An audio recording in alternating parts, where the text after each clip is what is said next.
following is a presentation of the Belly Up Sports Media Network. Here's what's cooking on today's Sports Stove Football Show. We are just days away from the NFL Draft, so we're breaking down the Sports Stove NFL Mock Draft 4.0. That's what's cooking on today's Sports Stove Football Show.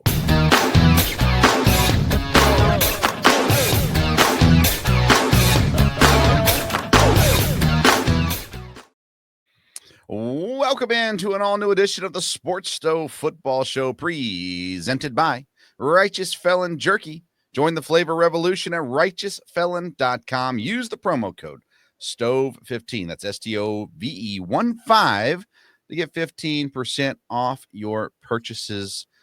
We had another listener of the show purchase some jerky this week. Everyone loves it. You just, that's what it comes down to. You got to try it if you haven't tried it yet. Find your new favorite flavor at righteousfelon.com. All right, Dad, we are moments away, it seems like, from the NFL Draft, as it is Thursday, round one. It will kick off in Green Bay. We've got a ton of content coming out this week about the draft as well. So our show typically is on Thursdays, but with the draft being Thursday, we moved up this week to Tuesday night. I'm Vince Stover, by the way. I'm joined by my dad every single week. His name is Dale Stover. Dad, you excited about the draft? Oh yeah, I love the NFL draft, and always interested, of course, to definitely see how the Packers do in the 3 days of the draft. But it's exciting the first few rounds for sure. You can kind of keep up and look and kind of guess who you think's coming up next and stuff like that. I think it's really exciting being in Green Bay.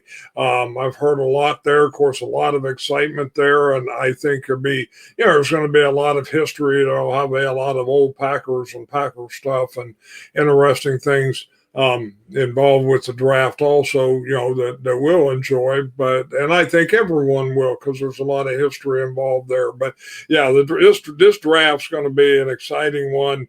There's a lot of good players, more than 32. So, exactly who's going in the first round. And of course, you never know trades and that type of thing. And I think that's going to make, the first round very interesting, and probably will bleed over into the second and third because of extra picks the teams are going to get, from moving back. So, yeah, and so far no trades have taken place. I've heard a lot of rumors today, of guys trying to get up to 2 or 3, whatever it may be. And I started thinking through that a little bit. I'm going to do one more mock draft. I plan on this one being my last, but it's just not going to work. There's too much information coming in right now. So I'll do another one Thursday morning. But the one we're talking about tonight, when I'm looking at this, thinking through these, who could be going up to 2, who could be going up to 3, I look at just a couple of teams. I think Jacksonville is a possibility. They're at 5. They can move up to 2 if they wanted Travis Hunter or Abdul Carter. I think it's Travis Hunter if you're going up to 2. They go up there. Maybe then the Cleveland only goes down to 5. They're still going to get a really solid player plus a second round pick probably. So that's a possibility. Vegas is another one. I think Vegas and Travis Hunter would be an interesting combo, because you think about Vegas needing receivers, Vegas needing cornerbacks, and get one and the same, right? You go up there and get Travis Hunter as well. And again, if Cleveland goes down to 6, then they're still looking at Ashton Genty, maybe Jalen Walker, maybe. Those kinds of guys. So those kinds of teams make a little bit of sense to go up, but they're not going up for quarterbacks. I mean, we're at the point now where it is very clear. Cam Ward's going 1. Shedeur Sanders, he may not go till mid-20s. And that's from a trade-up candidate.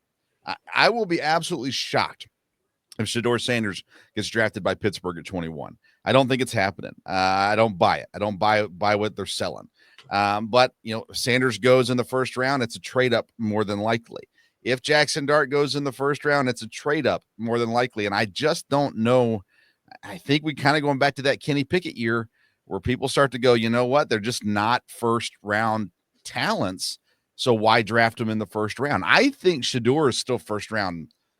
I don't think it's a bad thing to draft Shedeur in the first round. I think if you can get him in the late 20s, that's better than getting them in the top 10. So, we'll see how that shakes down. But let's run through this mock draft. We're going to do a shorter episode tonight. So I'll go through the first 8 picks because I think they're pretty much basic stuff. Titans, Cam Ward at 1. Browns, Travis Hunter at 2, Giants, Abdul Carter at 3, and the Patriots, Will Campbell at 4. In my opinion, it's as much of a lock as we've had in quite some time. The Patriots still, everything says it's Will Campbell, but I wouldn't be completely surprised if they go a different direction as well. But that's pretty much locked in. Jaguars at 5. I've got Ashton Genty going there. I think the Jags go for playmaker. There's been talks about Teteroa McMillan going at 5. I think that would be insanity. And it makes sense. If you need a playmaker, Ashton Genty's the guy. Vegas at 6 then gets Jalen Walker. The Jets at 7 go Armand Membo. And the Panthers at 8 go edge rusher Michael Williams here in these first 8 picks. So, Dad, of those 8, and by the way, the mock draft went out on social media at Sports Stove on Twitter and Instagram. If you want to see it, that's where it's at. Dad, those first 8 picks, anything that stands out to you, surprises you, you vastly disagree with? Well, I think these players, they do all make sense. I'm not really for sure about Genty going to the Jaguars as far as running back, there is concerned. I think the Raiders would definitely like to get him, but, again, may not be able to. And like you said, if one of these teams trade up with the Browns, then you would think they would get Travis Hunter from there. So, Michael Williams, there's a lot of edge rushers. Some people have him, up there at the top. Could be a couple guys that could swap in from there. But Campbell, Membo, I think probably they're going to go in the top bunch there, and may very well be in that order. Jalen Walker, again, supposed to be quite the player. There's some different defensive players. One of the defensive linemen, will he come up there? Will the number 1 guy there from Michigan move up?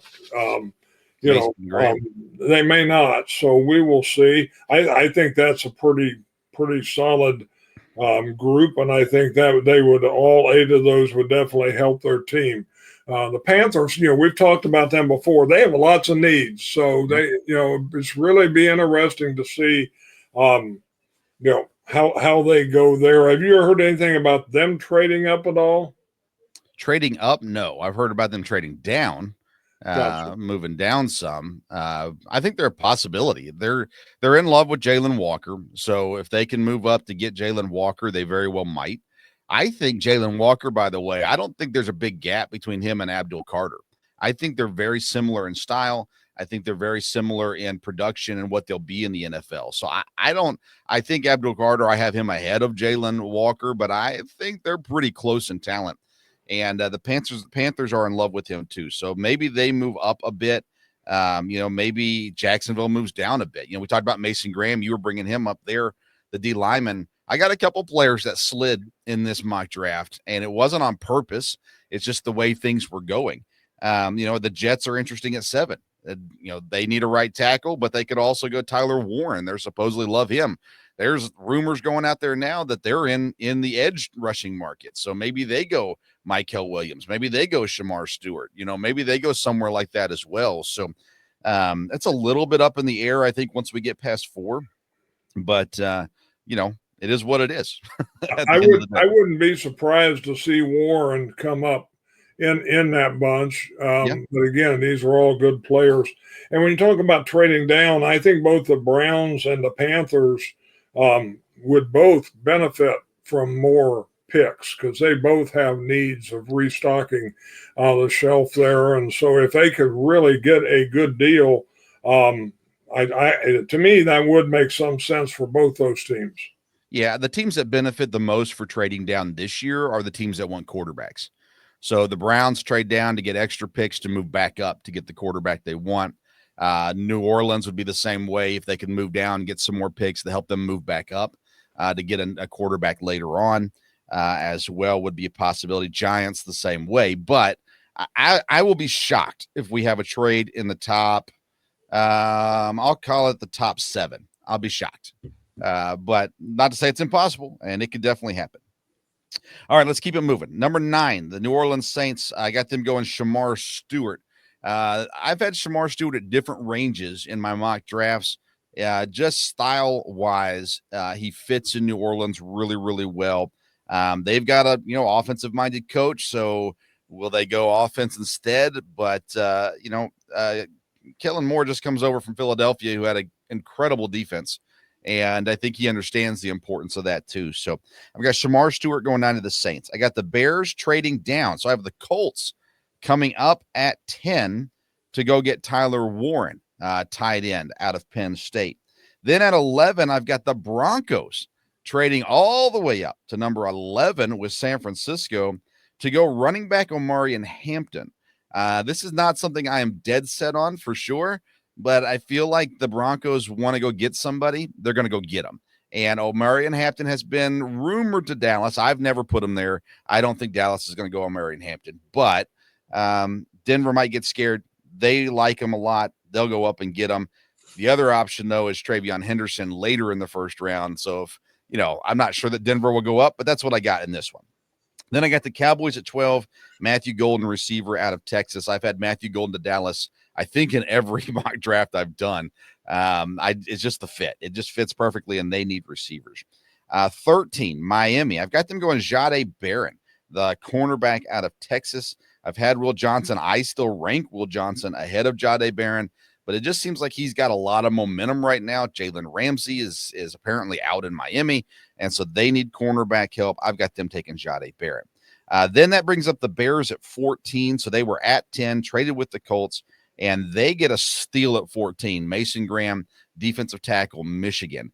I don't see Graham falling this far, but I don't know. You just don't know. There's all these things about his arm length as well, and is he a good enough pass rusher and all that good stuff. So I've got him sliding in this draft. The Bears getting him at 14.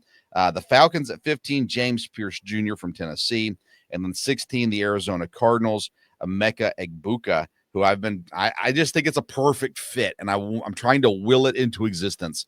Emeka Egbuka at Arizona, probably on Thursday. That pick's going to look different.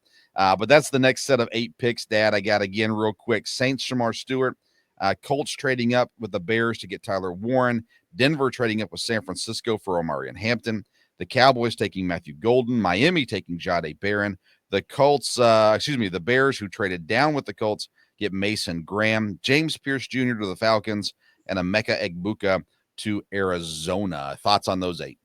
Well, like you said, I'll be surprised if Graham falls that far. I think he's a guy that could go really early, because of the size and ability that he has. But, I mean, like you said, it would be a steal if the Bears get him.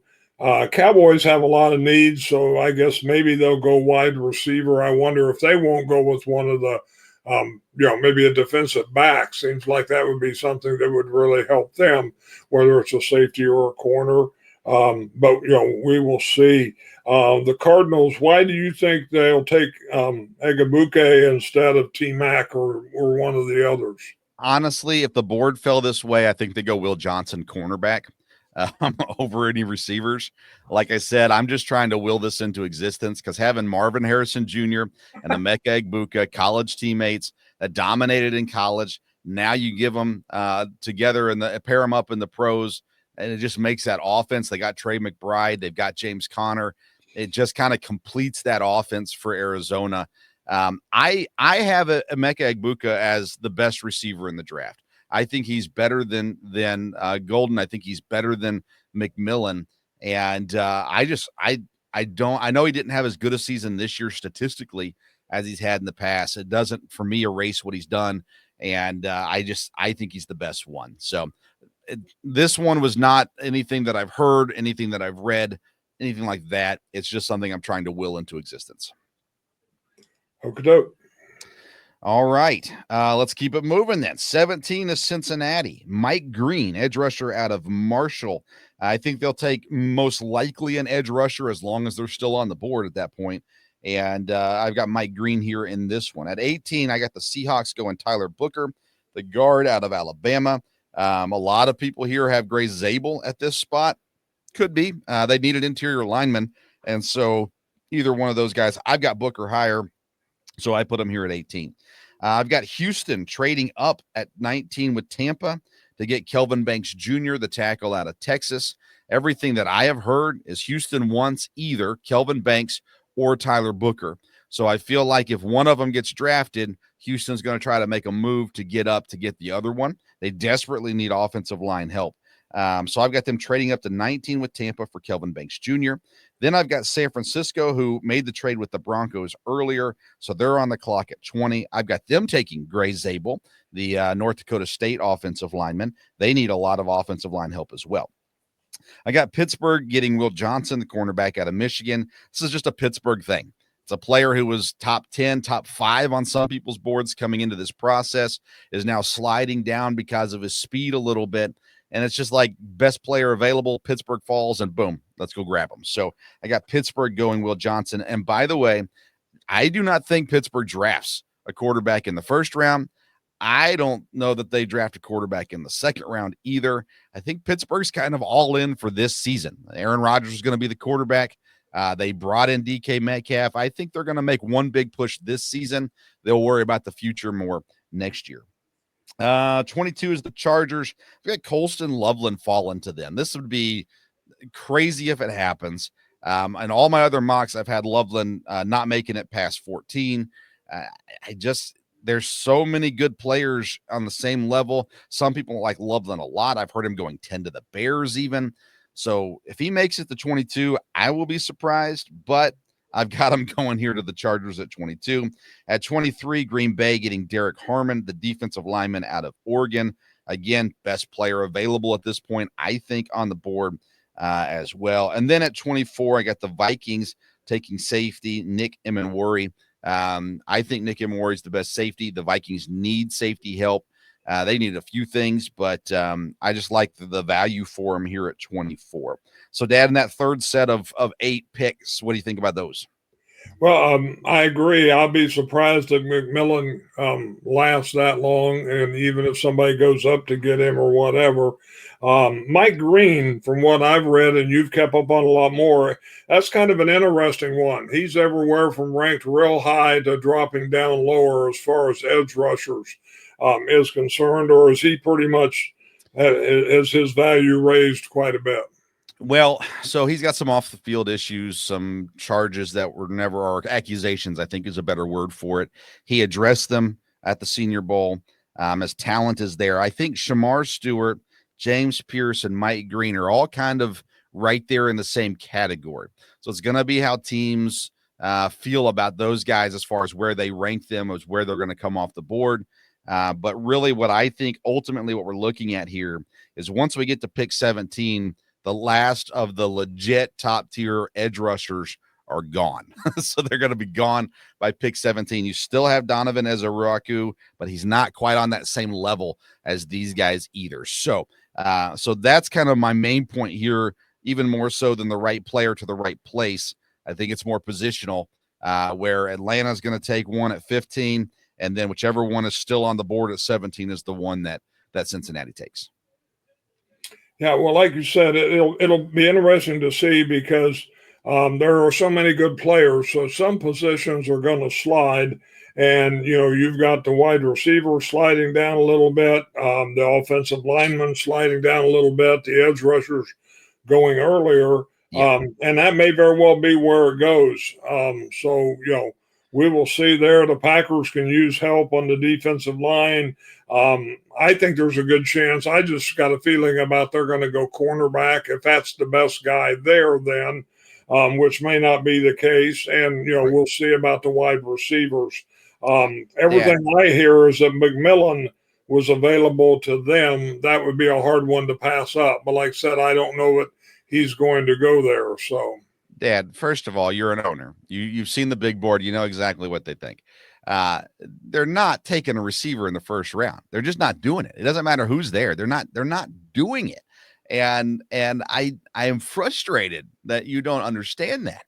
They're just not doing it. Now, listen, in this draft, I do not have Teteroa McMillan in the first round. I have him completely out. And I don't think that that's going to happen. I don't see that happening, but I sit here and the things you hear about him, he's tall, he can catch the football, but he's not physical. He doesn't use his size to his advantage. And so when I hear those kinds of things, I heard, well, he's kind of looks like Mike Evans a little bit, but Mike Evans is a dog. He's going to go get the ball and no one's going to get it from him. Tetairoa McMillan is not that. So I feel like he's going to drop. I don't think he's going to drop out of the first round, but it would not surprise me if he's the third receiver taken instead of the first receiver taken. Now, again, a lot of people are saying Jacksonville at 5 is where he could go. A lot of people are saying Dallas at 12 is where he's going to go.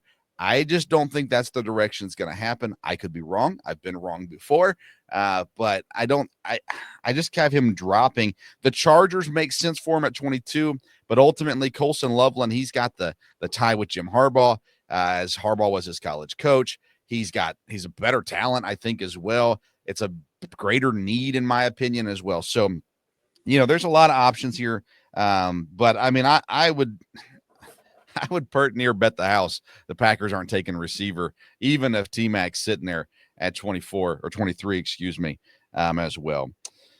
All right, let's run through these last 8 picks. At 25, it's Houston's pick, but we had them trading up with Tampa. So Tampa picking at 25. I have them taking Jihad Campbell, the linebacker out of Alabama. The Rams at 26, I have them going Malachi Starks, safety out of Georgia. Ravens at 27, I have them going Walter Nolan. Some people have Nolan going as high as 11, and even being mentioned at 9 with New Orleans. There's, again, some off-the-field issues with him, too. He's a freak athlete. He's an incredible football player. He's just incredibly immature. So is there a team that's willing to take the chance on him earlier? Very possibly. But the Ravens would be fortunate to grab him at 27. Then at 28, I got the Giants trading back into the first round with the Lions and taking Shedeur Sanders, quarterback out of the Giants. So what's being said is there are people on the scouting staff that want the Giants to take Shedeur.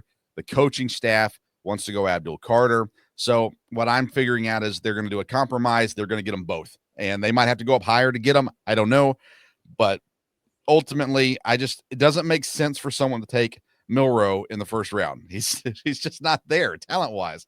And if Sanders is on the board, maybe it's Jackson Dart. I could understand that a little bit more than Milroe, of course, but I think it's still Shedeur Sanders for the Giants. So I have them going up to 28 from the second round to get him. Then at 29, it's the Commanders pick. I have a divisional trade, which is hard to imagine, but I have the Eagles coming up to 29 and taking Josh Simmons, offensive lineman out of Ohio State. Then at 30, I got the Bills taking Maxwell Hairston, the cornerback out of Kentucky.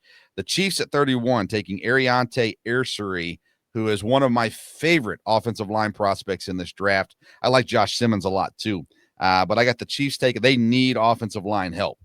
So I got him going there. And then at 32 with the trade down, the Commanders taking the edge rusher, Donovan Ezeiruaku. I think the Commanders are a team to watch for Travion Henderson, the running back out of Ohio State, as an option as well. And I don't think, could someone come up and try to get Jackson Dart? Maybe. But if the Giants move up and take the second quarterback on the board, well, then it makes sense for the Browns just to hang tight, because who's going to jump the Browns for a quarterback? I mean, you could argue New Orleans might want to. I don't see it. There's not a whole lot of other teams that are desperate for a quarterback this year. So I think everybody else stays put. Dad, the final wrap up of these 8 picks, what do you think? Well, like I said, it's hard to tell when you get down here to the bottom. But again, these are all still good players. Shedeur Sanders is going to be interesting. I'm not so sure that he will last that long. It makes sense what you're saying. Is there a team? Originally you heard that New Orleans would be a team that would take him, but it looks like that's changed altogether. Yeah. The Steelers a possibility, but like you said, that may not be the case either. So we will see where he goes. I think otherwise you got a good offensive lineman, Simmons, Ursary down there. They're both good. Harrison should be very good. Starks is either the 1 or 2 safety, from there. Campbell supposed to be, great at inside. So Nolan, you just don't know. These defensive linemen, originally, boy, they were all going to go early. Now most of them may go into the second round or so, which will really make the second round interesting for sure. And like I said, the edge rusher you got with the Commanders there, some people have got him. That could be a steal. He could be really good. So. Yeah, the second round's going to be great. You're going to have a massive run on wide receivers. You're going to have a massive run on running backs. You're going to get your leftover D linemen that are there. You're going to have cornerbacks go a fair amount there in the second round too. So it's going to be a fun process for sure. Like I said, I will drop another one off Thursday morning. We'll get one posted on bellyupsports.com for the final mock draft, and kind of put everything together from what I've heard, what I believe. And, I think, over the last 3 years, Dad, we've beat the McShays and we've beat the Kuipers when it comes to accurate mock drafts. So I take a lot of pride in that. And so we'll post another one Thursday morning, and it'll be pretty near perfect. I mean, we may miss one or two, but it'll be ready for you from there. All right. So draft week this week, Dad, we've got a couple things. On Thursday afternoon, you can catch me on ESPN Radio in Lexington, Kentucky. I'll be on the Bottom Line with Brad Taylor talking about the draft. That'll be at 2:20 Eastern time. You can catch that online, or of course, if you're in Central Kentucky, you can tune in there. Then Thursday night, the Belly Up Sports NFL Draft Special. I will be on throughout the evening, talking about picks and breaking down what's ahead and any surprises and things like that as well. And then I will be recording a solo pod Thursday night. It'll be up on Friday morning for everyone, recapping the first round and previewing the second round and what you can expect in the first few picks of the second round as well. So you can catch it all if you follow us on social media at Sports Stove. It's on Twitter and Instagram. And if you download or subscribe, to the Sports Stove Football Show podcast, wherever you get your podcasts, you can catch the audio there. And then the Belly Up Sports YouTube channel will have the episode posted there as well. All right, Dad, that's it for tonight. We made this one short and sweet. Check out righteousfelon.com. Order it now. Use the code STOVE15. You get 15% off your purchase. He's Dale Stover. I'm Vince Stover. We're ready for the draft. Until next time, we'll see you around the Sports Stove.